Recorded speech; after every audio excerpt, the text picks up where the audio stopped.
मैं आज सीएजी साहब से मिलके आया था और हम लोग कोशिश कर रहे हैं कि सीएजी का ऑडिट हो बिजली कंपनियों का। इसमें सीएजी साहब तो तैयार हो गए हैं ऑडिट के लिए, लेकिन कल सुबह तक बिजली कंपनियों को अपनी ऑब्जेक्शंस दायर करनी है।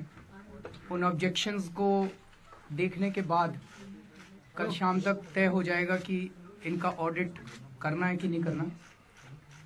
जब तक ऑडिट कंप्लीट नहीं होता तब तक दिल्ली की जनता को, गरीब जनता को, मिडिल क्लास को रिलीफ देने के लिए आज कैबिनेट मीटिंग हुई थी और कैबिनेट मीटिंग में ये तय किया गया कि जो 0 से 200 यूनिट कंजम्पशन करते हैं और 201 से 400 यूनिट तक कंजम्पशन करते हैं, उनके रेट आधे किए जाएंगे। उनको एक तरह से 50% सब्सिडी दी जाएगी। अभी इन कैटेगरीज में थोड़ी सब्सिडी थी, लेकिन टोटल सब्सिडी मिला के 50% सब्सिडी दी जाएगी। और जब ऑडिट होने के बाद रिजल्ट्स आ जाएंगे तो ऑडिट के मुताबिक फिर देखते हैं कि ऑडिट रिपोर्ट क्या कहती है। हमें उम्मीद है कि ऑडिट के नतीजे जो होंगे उसमें शायद सब्सिडी देने की ज़रूरत ही ना पड़े। इससे जो आज निर्णय लिया गया है, दिल्ली में टोटल 34 लाख कंज्यूमर्स हैं, उसमें से 28 लाख दिल्ली के लोगों को इसका फ़ायदा मिलेगा। इसका आज जो निर्णय लिया गया, इसका टोटल खर्चा थ्योरेटिकली 200 करोड़ है, लेकिन इसमें से केवल 61 करोड़ रुपया एक्चुअली सरकार का जाएगा, क्योंकि बाकी 61 करोड़ रुपया एनडीपीएल को देना है। लेकिन बाकी जो 140 करोड़ रुपया है, वो 140 करोड़ रुपया ये जो बीएससीएस की दोनों कंपनीज हैं, इनके ऊपर 4,500 करोड़ बकाया है, तो उसमें सेट ऑफ हो जाएगा। तो एक तो ये निर्णय, और दूसरा आज सरकार ने, कल मेरे पास अभी 1-2 दिन पहले बहुत सारे व्यापारी आए थे और उन व्यापारियों ने बताया, दिल्ली के जो ट्रेडर्स हैं, आम आदमी पार्टी की सरकार जो है वो दिल्ली में ट्रेडर्स और इंडस्ट्रियलिस्ट को भी सुविधा देने के लिए और उनके पूरे प्रोसीजर्स को सरलीकरण करने के लिए कटिबद्ध है। तो एक ऑडिट फॉर्म होता है AR1 फॉर्म, जिसकी आज लास्ट डेट है, वो बढ़ा के 31 जनवरी कर दी गई है। एक R10 फॉर्म होता है, उसकी डेट भी बढ़ा के 31 जनवरी कर दी गई है।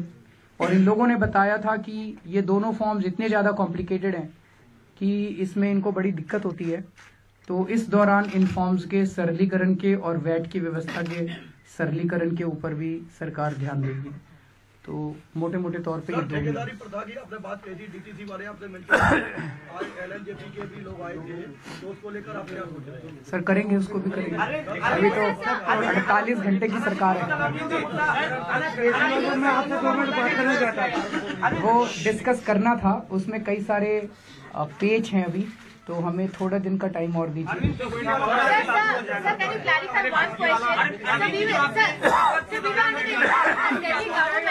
Delhi government cannot take a decision on power tariffs. It is DERC which has to take a decision.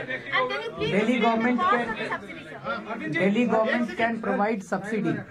DERC ने मान लीजिए तय किया कि भाई 5 रुपए यूनिट है, तो दिल्ली गवर्नमेंट उसमें सब्सिडी दे सकती है। तो जैसा मैंने बताया, टोटल सब्सिडी जो आज निर्णय लिया गया, उसका टोटल सब्सिडी बर्डन 200 करोड़ है थ्योरेटिकली। ये 3 महीने 1 जनवरी से लागू होगा, 31 मार्च तक the government will pay the cost. But 200 crore में से the out go is only 61 crore, rest is only a paper book entry. ये जब तक ऑडिट नहीं हो जाता, ऑडिट के नतीजे आने के बाद फिर एक बार इसके ऊपर पुनर्विचार किया जाएगा। हैं जी सर जी, हमें इसका डर नहीं है, उनको डर है। हमें डर नहीं है। मैं जो सुन रहा हूँ कि हमें तो राजनीति आती नहीं जी, हम तो आम आदमी हैं और लेकिन जो अटकलें चल रही हैं बीजेपी कांग्रेस वाले जो कर रहे हैं, अब वो सरकार चलने देंगे कि नहीं चलने देंगे। अगर सरकार चलने देंगे तो बहुत अच्छी बात है, और भी काम करेंगे। अगर सरकार नहीं चलने देंगे तो ये 48 घंटे हैं, इसमें खूब मेहनत करेंगे और जनता का जितनी सेवा हो सकता है।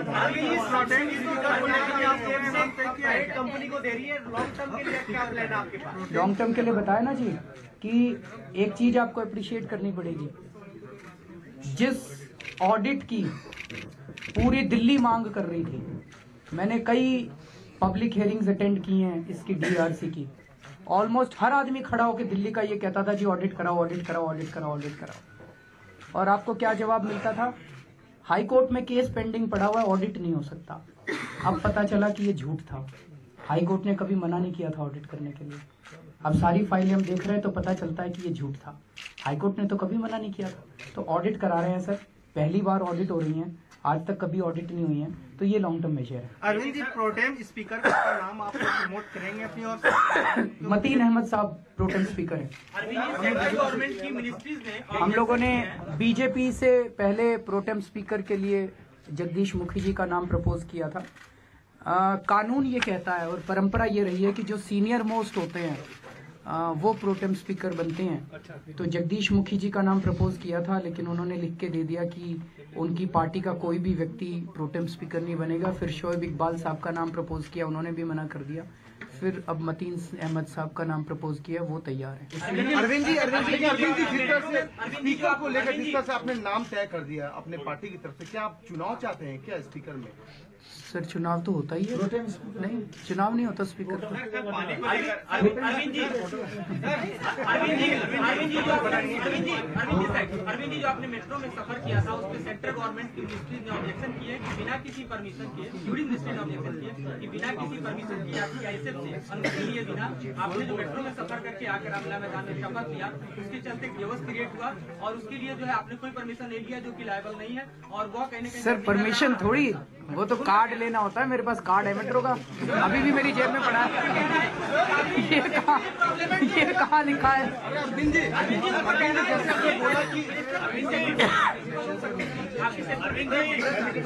सर ये दिखा दीजिए कहाँ लिखा है कि सीएम अगर मेट्रो से आया। ये भी आज मेट्रो से आया था। ठीक है sir, thank you so much.